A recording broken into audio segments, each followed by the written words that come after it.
Xin chào tất cả mọi người nha. Đây thì em quay ổ ếch luôn các bác ơi, các loại ếch luôn này. Sợ có loại ếch cho bác xem.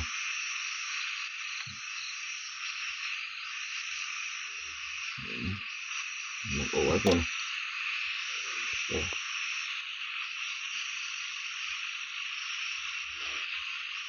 Đó có loại ếch.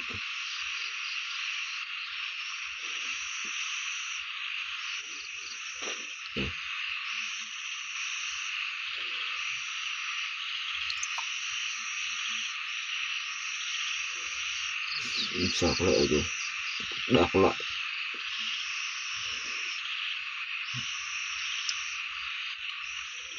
Nhiều ếch không? Còn đóng bưởi rồi. Rất nhiều ếch.